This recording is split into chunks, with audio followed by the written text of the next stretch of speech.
It's like my second stream, but fuck it, yeah. Yeah, you got this. You got this. It's like also my signature. Okay, Oh, we're okay, live. okay. So, hello everybody. Welcome to. Sorry. Welcome to week 3 of AVG Gaming. I am Mo. I'm going to be your analyst for this shoutcast, and Blade is my partner in crime here. And Yeah. Blade, you want to tell them what you're going to be doing for this game? Well, I'm the one and only Blade, and I'm going to be shoutcasting this game.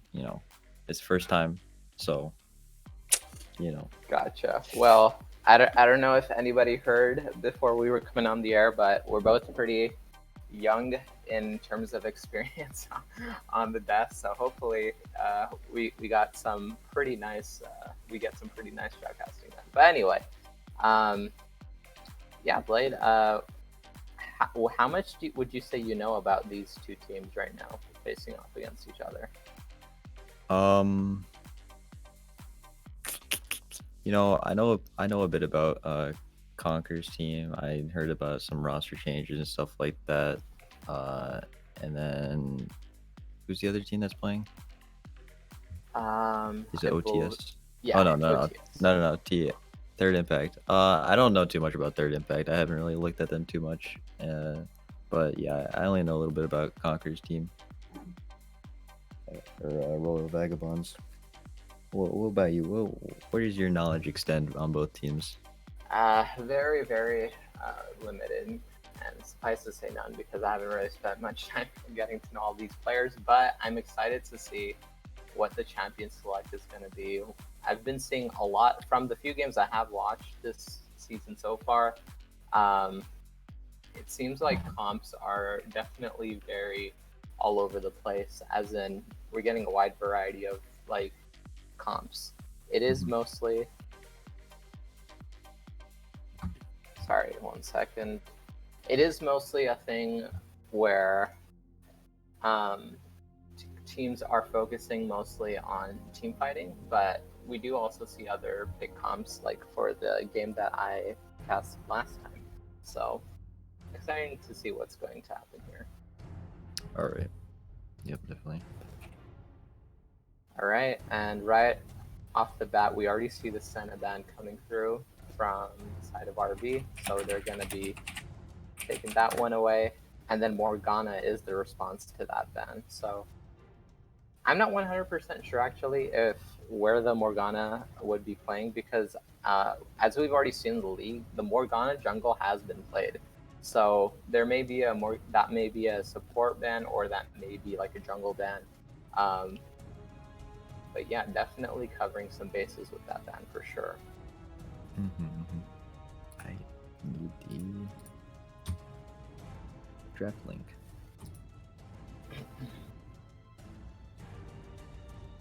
That I do not have. Give me a second. Let me see if I can.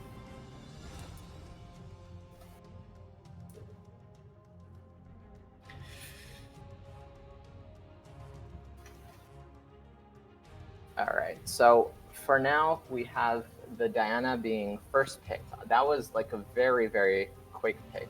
I don't know if you noticed that, but it was almost instantaneous. So it seems like the bans, whatever they were trying to target, with the first 3, we did see the Annie ban, but maybe that wasn't focused towards the mid lane, or maybe that's a Diana jungle. So whatever the case may be, it is the Diana first pick nearly instantly, and then a Rek'Sai followed by a Volibear in response to that.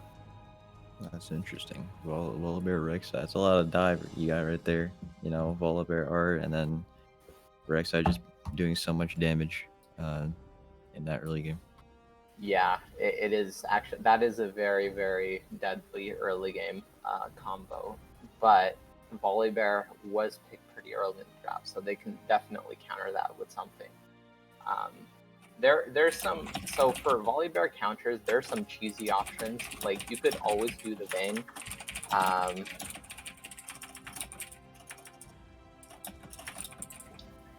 But obviously Vayne is definitely not in the meta as much right now. So they are going to go ahead and, I think, not respond with the Tristana, but that is what they end up picking next for their ADC position. Maybe they want to pick their top laner here, or maybe they're just confused as to where the Volibear is going, because technically he could be flexed into jungle. But then that leaves questions as to where Rek'Sai would be going. So interesting to see what RV's final decision is here and what they're going to be going with. I mean, it'd be pretty funny to see Rek'Sai mid lane. I've never seen it before, so that would be pretty entertaining. I'm not gonna lie, but I mean, I think for the most part, it's probably guaranteed that Volibear is gonna be going top lane. Yeah, and then it's Rek'Sai jungle. Yeah, it's almost definitely guaranteed. So it seems like Hecarim jungle, unless I'm very much mistaken, and there's a Hecarim top laner that I don't know of. So Hecarim jungle. Mythical Hecarim top. Interesting, but I don't think is Mythical playing in RV. I don't think so, right? Or... No, I don't think they play Hecarim top lane. That'd be kind of crazy. Gotcha. But yeah,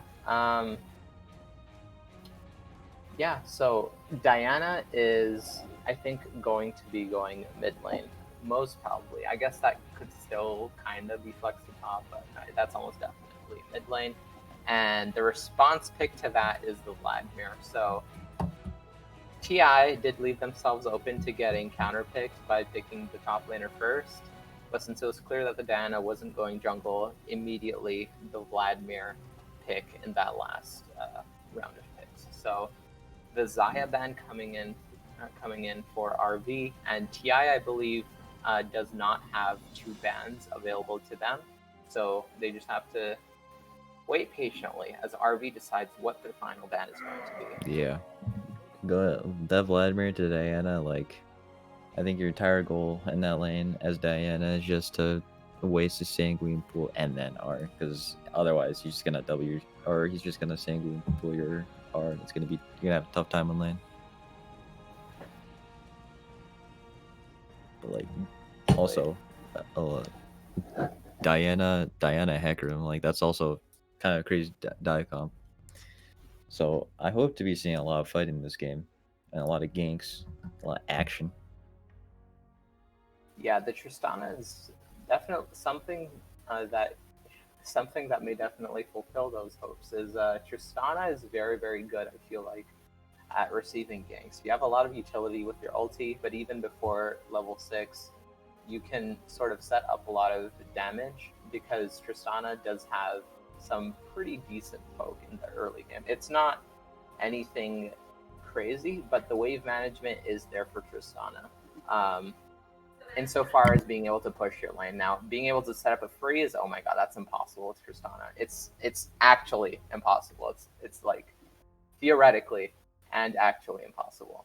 But besides that, Tristana is able to set up a decent amount. Something that can get up close and personal would be great with Tristana, but she doesn't have to have a very engage-heavy support. She could also go with something a bit more mage-oriented. But they are going to go with that engage-heavy style. Yeah, I think Tristana does really well with, like, you know, an Alistar, or maybe even like a Braum or something. So I think just knowing that you could almost pair it completely with the engage support.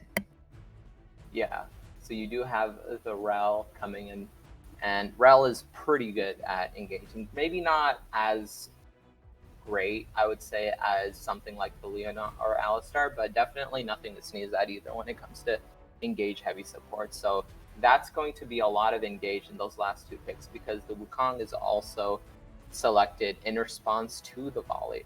Now, I don't know this off the top of my head, but I think that that's not a favorable matchup for Wukong, because volley can shield a decent amount of that damage that Wukong really relies on, because Wukong doesn't really have a lot of sustain. Volley doesn't really either, but at least Volley does have his W that I think gets him back some HP. Wukong has actually none. So unless he's going to be building a lot of sustain early on, that's going to probably go in the favor of TI without some jungle intervention, all things being equal. But I think that matchup isn't that bad, because of how much passive armor Wukong gets early game. So, Mhm. he's able to, definitely survive a couple of trades there. You won't be absolutely doomed in lane. Yeah. Yeah, so actually, I just looked it up very quickly just to see the stats. So Wukong is actually favored in the matchup to win the game. Now, in lane, it doesn't seem like he is as effective, with Volley having a pretty sizable chunk of the early lead ratio. But outside of that, it seems like Wukong is somewhat favored. So it may not be in the laner's best interest, but it may actually end up helping them out during the team fights. So. Yeah, that definitely their team fight's gonna be pretty strong with that Wukong. Yeah, get the R, get a Mm-hmm. huge knockup. If only there was Yasuo, it'd be kind of gross combination. I always like my Wukong Yasuo combo, but Mm-hmm. you know, Yeah, it is definitely a very, very nice draft setup by both teams here. I actually favor. I think TI's early game is probably better than RV's. Now they do have the Vlad and the Twitch, which is a little worrisome for me, but I still feel like based on the Volley and Rek'Sai, I think that I would give them the early game slight advantage here, just because of uh, where like how useful those two picks are for them. yeah, I think as soon as both of them hit level 6, I think they're gonna get like kind of an immediate game advantage, kind of like Mm-hmm. there's, or at least 2v2 advantage. Like no one in the game, I don't think will be able to 2v2 them once they're both level 6, like just as they hit level 6. Yeah. Now there are definitely some champions that could get away once they hit level 6. Once I they, mean, Wukong is one of them. yeah, That and W. even Hecarim, right? Because he just goes like insanely fast, and then Yeah, also has his Udyr, ultimate to escape. So yeah. Udyr 2.0. So Oh god, yeah, Hecarim is really really scary in that way. At least he doesn't have a stun like Udyr. So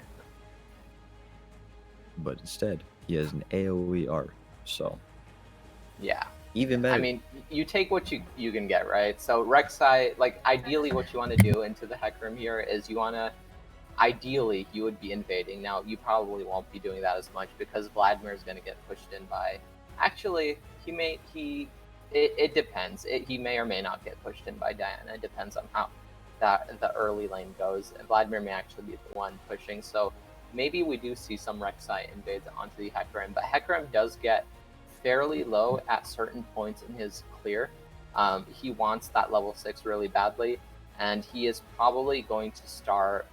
Um, I want to say Raptors because that's where I think he's able to clear with his Q the best, but it's not like necessarily a guarantee by any means. So curious to see where the junglers start this game, but it's probably. Yeah. I don't think that Rek'Sai would want to invade here. I think instead Rek'Sai wants to fight over Scuttle, and Hecarim just has to watch slowly and miserably.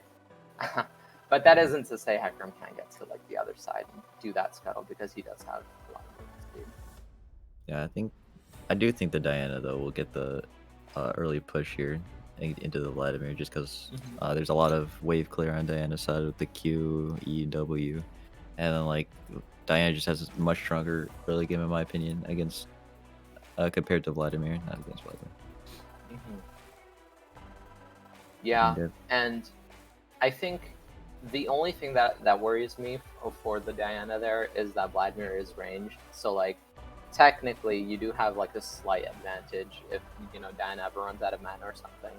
Then you can sustain back because one of the very fun things about Vladimir is he's a resourceless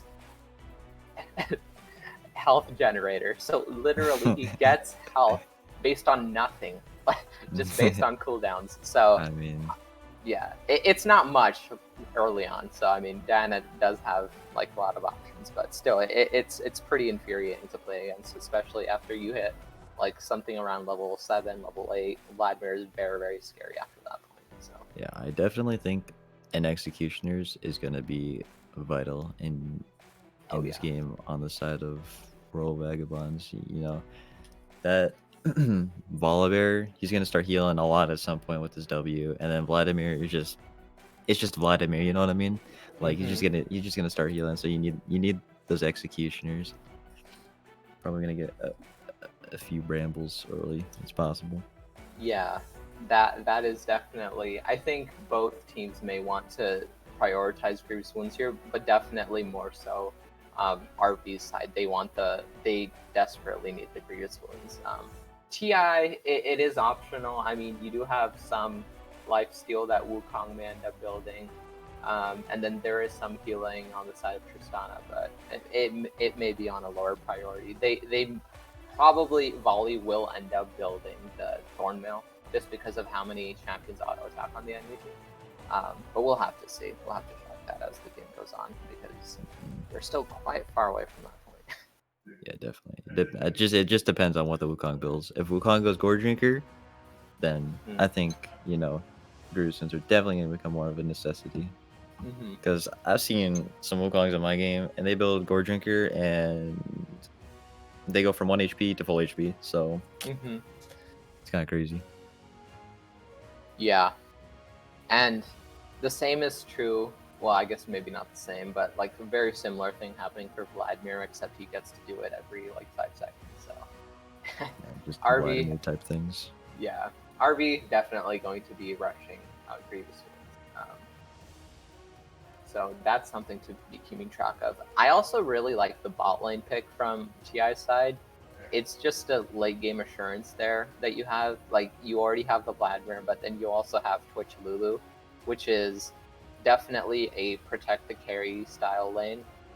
And it's not terrible into Tristana Rel. It will get shoved in early game, and there's very little that could be done about that. And they may also have to eat some poke, but it is Lulu, so Lulu is a pretty decent shielder and should be able to keep Twitch safe, at least until they hit like a certain point. And then after that, the lane may change and they may get some ganks, and then they could hopefully start, gaining some momentum at that point for their bot lane. Twitch Lulu kind of gross. I mean, Twitch Lulu kind of gross. So, as long they shouldn't really let this get to late game, or else it's like, what are you gonna do against Twitch Lulu Vladimir? As long as Lulu R is one of them, they're never gonna die. So, you gotta kind of look out for that. I wonder if Wukong will build Serpent's Fang. It's possible. They're into Lulu. Serpent's Fang might not be a horrible buy. I don't play Wukong that much, so I don't know if Serpent's Fang is even like a buyable thing on him, but it might be. It's possible. I'm just so I've played a little bit of Wukong, like a very, very small amount. But so I think what you mentioned about Gore Drinker is more in line with Wukong. I don't know about Serpent's Fang. I guess it's possible, but it is something that I don't know actually, because it seems like a niche item to me, so it may be something that Wukong ends up building, but I think that is the only shield, although I guess Volibear also does have a shield as well, so those are, I guess, since it would give him lane advantage, that is an option that he could go. That is a very interesting item, though. I haven't really even thought about that. I mean, maybe if you're going lethality Wukong, it could be the play. Yeah, but he would have to be rolling over the volley. And it's very, very conditional on him just destroying top lane. And I don't think that's gonna happen necessarily, because volley is pretty decent at like just making sure Wukong doesn't do Wukong things and like poke him and then just run away. Yeah, I'll get that Q auto trading or whatever, or EQ auto. Yeah, so Wukong wants to go in with the EQ, and then Volley ideally already has the E charging up, like the shield plus the damage. But even in that case, if he doesn't, what he can still do is just use the Q, and then he's going to be able to stop the Wukong and then hopefully get some damage off on him as well.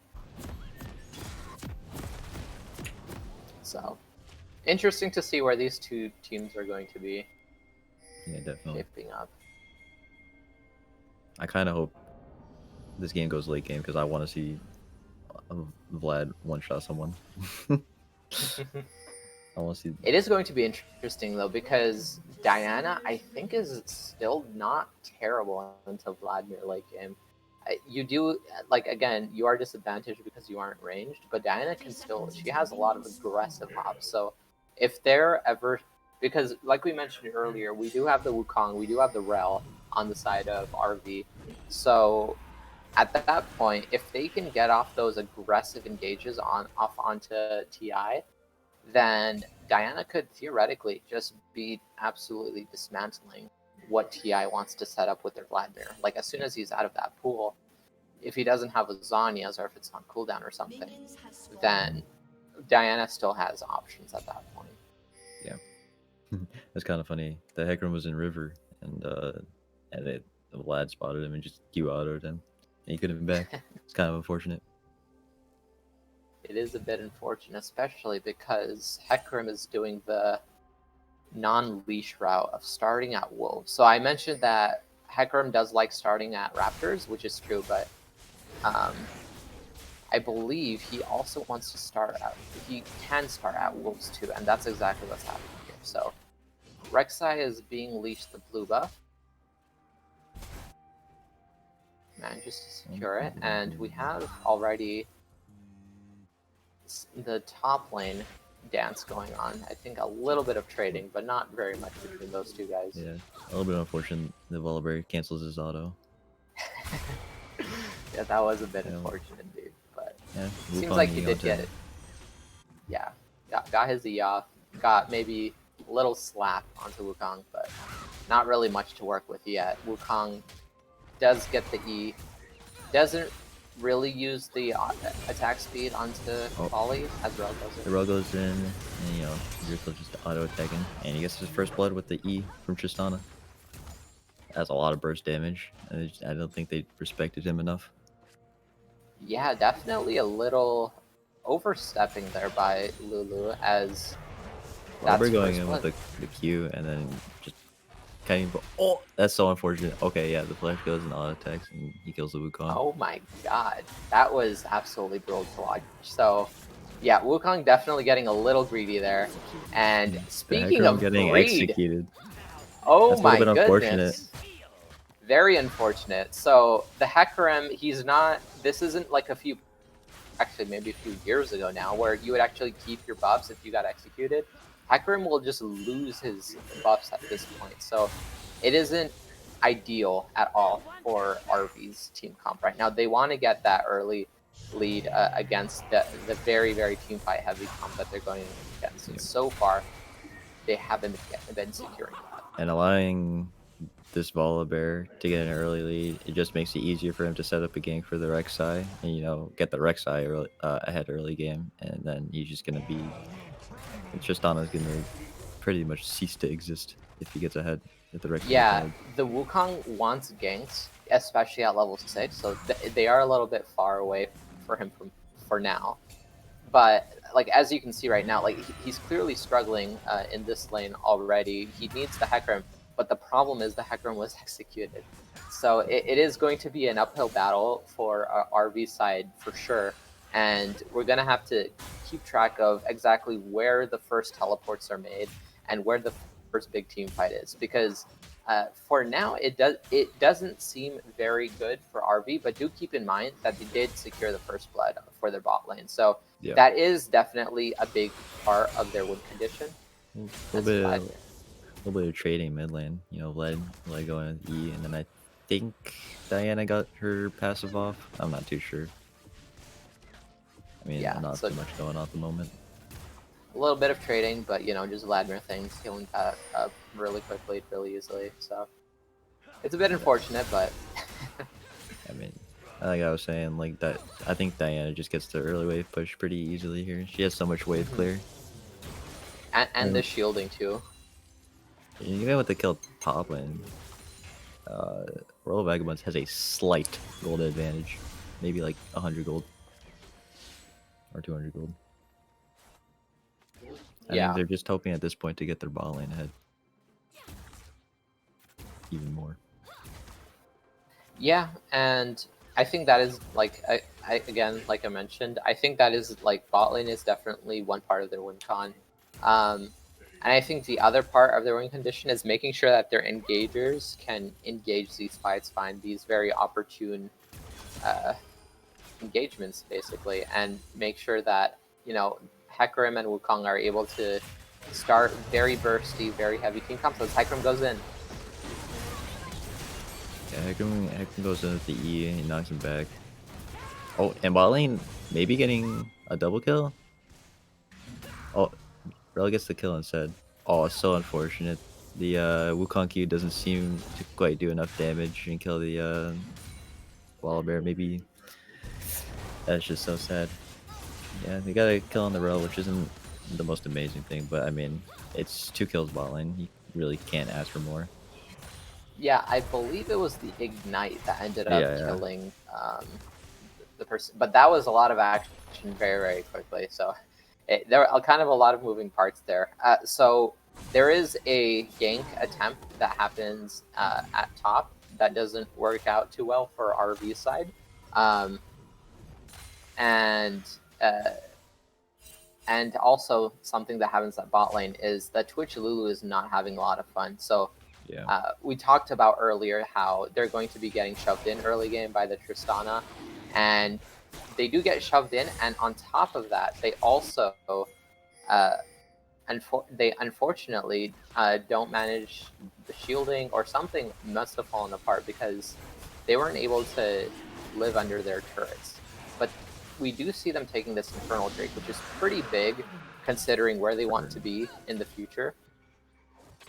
It's definitely a big damage boost for the early game. You know, that AD is pretty good on their team at the moment. And again, with that, like even though the Rek'Sai has no kills or assists, I'm sure he still does a heck ton of damage to I don't know, maybe Tristan or something, or Wukong. Yeah, the Rek'Sai is definitely something, like, just on the fact that Rek'Sai was able to clear the camps.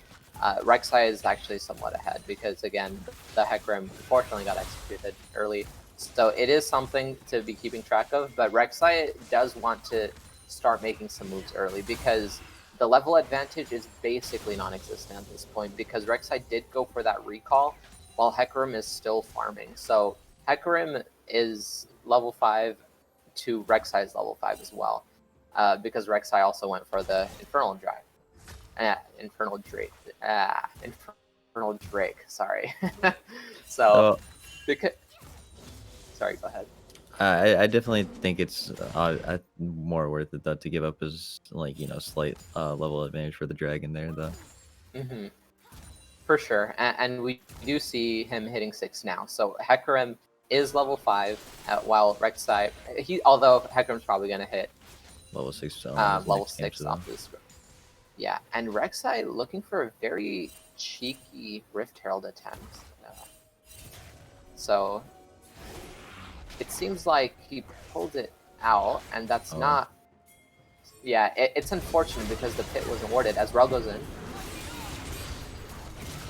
Arrow goes in. Double knockup is overwhelming damage from Tristana. Ours the Lulu. Doesn't seem to get the kill off though. It's a bit unfortunate. Yeah. It is the game of level 6 right now. So their bot lane, they both hit level 6. Rek'Sai is also level 6, looking to invade their blue side, but doesn't find much there as their bot lane is pushing this one in. They don't want to fight the Lulu. They don't want to... They're happy with what they got, so they don't want to get baited by Lulu's shield and decide not to dive there, which is a very smart call there. As they get off a few plates on the bot lane. Yeah, and at this point it's almost what, like 1700 gold lead, I think, something like that. Yeah, 1700 gold lead in favor of RV. Oh, and a little bit of trading going for the bot lane, and it's just another kill. Yeah, at this point their bot lane is so ahead. It's that is disgusting. Do you see that pink ward? Linny thought that that pink ward wasn't there, or obviously didn't think of a pink ward because Linny went in and Rel was still in that bush. So Rel hadn't been seen yet. And then obviously as soon as the reveal happens, Tristana goes right into Linny's face, answers, and that is another kill over to RB's bot lane. So Yeah, they a could be lot of looking for answers. maybe looking for a play mid. It doesn't look like Rek'Sai just gets off. And I do think that this Diana wants to start looking for a play because at this point they're even, and that's not really what you want at Diana because Vlad is going to outscale you. Like, there's just no getting around that. Yeah, and the Diana doesn't have the teleport, so Could be top looking lane. for a play top lane here. Maybe going with the Volibear. Yep, Volibear. Rek'Sai slowly making his way down. They don't seem to get anything off of it, and they unfortunately burn flash there. So much damage. Zero kills just absolutely shreds the Twitch under there. Half HP is the Twitch for literally just one of the like bombs. Heckam tries 1v1ing the Vlad, but he just gets out damage and he has to run away from there. I don't think they beat the Vlad 2v1 even as Diana, because Diana's almost half HP, and then he still has R. And we saw what happened bot lane as Diana goes in. Definitely. There we go. There's the R. A little bit unfortunate, but he does waste the flash. Oh, and he gets killed by the Vlad R. Yeah, I think it's just a bit unfortunate that the Vlad had flash. I mean, it was good that he wasted the sanguine pool before he went in and R, but I mean, that flash is, and like placing down the R, like it's pretty hard to outplay that as Diana. Or actually, it was a really good outplay from Vlad. Yeah. Diana thought he had it calculated, but Vladimir's nope, I have to calculate it better, and that's how it went in that little kerfuffle there. As Vladimir does have a slight advantage in CS, or maybe a big one, as it is 20 CS over to Vladimir. We do see a little bit of poke from the Rek'Sai onto the Rel. Yeah, so Dragon is being started by RB, and it is almost dead actually. Coming in TP from Wukong, and they just get Dragon for free. Rel tries to engage, but I think they just get it away. TI just gets away for free.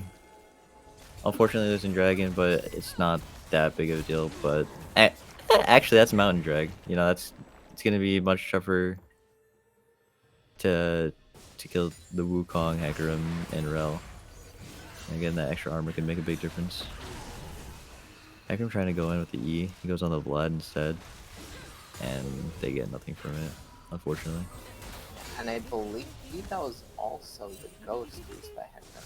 Actually, no, it wasn't. So it was just the standard E. Decides not to go for the ghost. And bot lane is being pushed off. Rel flash Ring and starting the duo bot lane, but Hecarim are here, and then Rel engages. Just still doing a lot of damage. It didn't look like she was doing too much damage, but there's a lot of shielding onto that Twitch, so yeah, it was pretty hard. Yeah, and so far we see a lot of kills going over to RB side, but not much of a goal lead. Only 700 separating these two teams. Vladimir going very aggressive. Wukong. They're gonna dive this Wukong. Wukong has to flash. Rek'Sai flash. Hecarim there to kind of bail his Wukong out though. This is good E. Oh, and they re-engage. And they do get the Rek'Sai for free. The Volibear is probably at risk for dying here. Diana Q, his knees. R is the Volibear, and I think Volibear is dead here. Maybe? Volibear? No way. Not Volibear dies here from the Wukong. That's a good kill on the Wukong. Might have been a little bit better on the Diana though. Yeah, but and Wukong is struggling a little bit in terms of CS as well as the early turret going over to Volibear. So definitely something that it may or may not have been a call. As Rel tries to go into Vladimir, but he is Vladimir, so respectfully telling him to check himself. As we have a lot of actually action going on in the past 2 minutes, because there was a there was basically a non-existent goal lead of 700 on RV's side, and a lot of their kills weren't really translating it into a goal lead, especially because of this Vladimir who is farming up like a beast. But at a certain point, once you get enough kills, just like we just saw, the goal lead does start to grow, and RV does have a somewhat more convincing lead of around 1,500. So Yeah. we're going to and, be. Sorry, like, go ahead. they had a 1.7k gold lead earlier in the game, and then it became even because they got the top tower, or TI got top tower through Rift, that was really good for them. But if the Rift could have been used mid lane and gotten that Vladimir a little bit more gold, I think that would have been a little bit better. But I mean, you just gotta use it whenever. Yeah, but TI not too worried with this, as I believe TI is chased off of Rift Herald. Rek'Sai tries again for a cheeky Rift Herald, I believe, but instead RV's sticking around. Yeah, they could be looking for an engage here. Looks like they're just gonna kind of get off it. Oh, Volibear and Rek'Sai kind of looking for a little bit of poke here. Oh, and they just try to get the little cheeky steal there with the Rek'Sai ability. That was actually very close. I actually didn't know who got it, and so I saw Yeah, yeah. Hecarim walking Pick it up, forward, yeah. and yeah. So it was very, very close, actually. That was a very, very good Rek'Sai. I believe it's an E, so very, very good Rek'Sai E, but the Rift Herald is used mid lane on the side of RV, and that is the mid lane turret going down, They're which opens up looking Diana for for Roam. a second tower here. Rel engaging with the E R, Diana R, Wukong R. It's just, as I was saying, the crazy team fight from everyone. Like Wukong R, a bunch of knockups. Like, And it's just just crazy like team fight. that, just like that, Oh. the goal lead explodes as Diana takes a very greedy turret thinking, but Yeah. still, they Oh. do come out very on top as we have a pause. I do want to touch on like a few things that are happening so far in the game, because a lot happened in the past 5 minutes or so, where RV has just been finding these really, really good fights over and over and over again. And you talked about, the top lane turret going down, and that was able to somewhat salvage TI's goal lead. But right now, it is ballooning to an unacceptable level, Yeah. and they are on their inhibitor right now. Yeah. I think once they get this inhibitor, they back and grab Dragon, and then, it's just, they just have to snowball the game at this point. Keep this Tristan alive in team fights, and I think they just win the game. Yeah, I don't really see this Twitch or Lulu coming back in the game at this point. The game's gonna have to roll very late for that to happen. yeah, I think TI's best bet here is to try to get some advantage onto this Vladimir.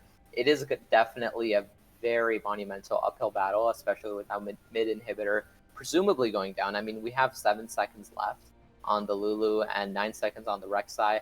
It does look like where I'm at right now that Wukong is walking back as the unpause comes through, but that Yeah, should be. Volibear is splitting top lane there. He just got off of it. Because he needs to go back and clear these waves. Or maybe, no, he's staying. Yeah. Yeah, that fight in mid lane exploded because I believe 4 members of TI stuck around under the mid lane inner turret, and Rift Herald had something to say about that as everybody got knocked back up. Yeah, It's and like, then that's not how that works. and then the ults just coming through, like you were calling them out as they're being used. Like, it was just a lot of action, a lot of CC coming in from the side of RV. Wukong doesn't have a lot of CC except when he uses his ulti, and man, was there a lot of crowd control going on. Yeah, you got that. Diana ulti just going in, and it's just like at this point, Diana's already set up the team fight for your entire team. At this point, you just press R in their general direction. You kind of just win the team fight at that point. Absolutely. And they have so many options too. You can have Wukong starting these fights, Hecarim, Rel. There is no slouch when it comes to these team fights starting. Hecarim may want to just rely on Rel or Wukong just because he does seem to be a little bit more on squishier side for now. But yeah, it is an uphill battle for sure. As Volibear extending a little bit, wants to recall Wukong. Just from the way that they're pinging, it looks like they want to look for a play top lane and just get a free Baron. Diana engaging on the Lulu, pressing down the R, but doesn't seem to get anything. Oh, Tristan just decides to... Oh! Lulu dying, Wallaber getting really low, and Wallaber dying. And everyone's just getting exploded by this Tristana. Tristana does die from the Vlad, so that's a little bit unfortunate, but Tosh was in that fight to do any DPS, and then... I'm not sure if they take Baron here. I don't think they have enough damage to do it. They were pinging the Wukong. The Wukong wants to run. I don't know if they can greed for both of these objectives here. But yeah, that team fight was basically a result of TI getting caught out a little bit out of position, trying to defend that outer turret that they have still in the top lane. The only one, I believe, that they still have on the map. But it does result in a Baron for RV. It seems like they're going to be able to secure this pretty safely. It doesn't seem like Rek'Sai is going to be in position. We'll have to see if somebody gets caught, but you can't imagine that they will. It would have been crazy if he used the Rek'Sai E or whatever and stole it by chance.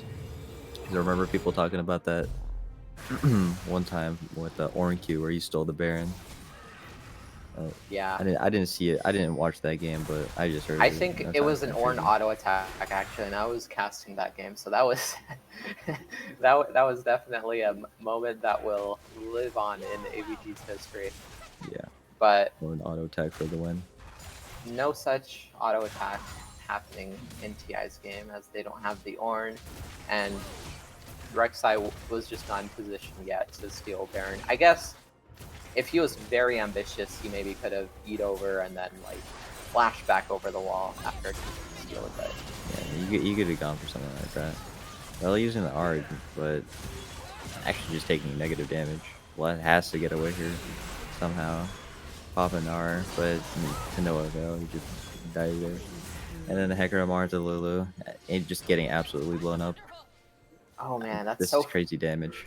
It is so frustrating to just watch your AD carry die. Or sorry, not watch your, but watch your team die as a shielding support. But you do have to practice like a little bit of, I guess, restraint there. But Lulu does end up getting caught out too. They could be looking for the end here. Yeah. Well, engaging. And just trying to get them off of them so they could take the turrets. Yeah, I think they're gonna end here. Just focuses the Nexus. Maybe. Yeah, and they get the win here. Well, that was a action-packed game. You know, Tristana obviously outperforming with 8 kills and just absolutely deleting anyone that decided to walk in her path. And you know, it's just like, what are you supposed to do at that point? Yeah, that was a very, very interesting game. And we have the captain of the winning team here, Conqueror, here to give us his thoughts. So, Conqueror, just as a quick first question, what were your thoughts going into today's game? What was the draft looking like? What was the strategy there? So draft-wise, we wanted to come out with a strong first pick on blue side.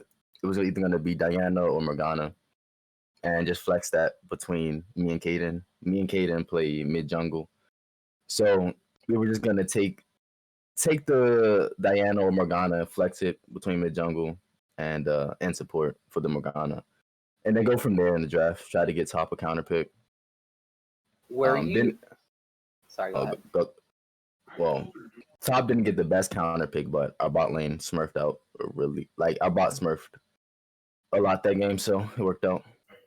Yeah, and were you at all worried when it seemed like the Wukong was really struggling? Like I think you mentioned that it's not the greatest counter pick into the volley, but were you at all worried during the game that may be a point of contention, or was that just something you were totally okay with?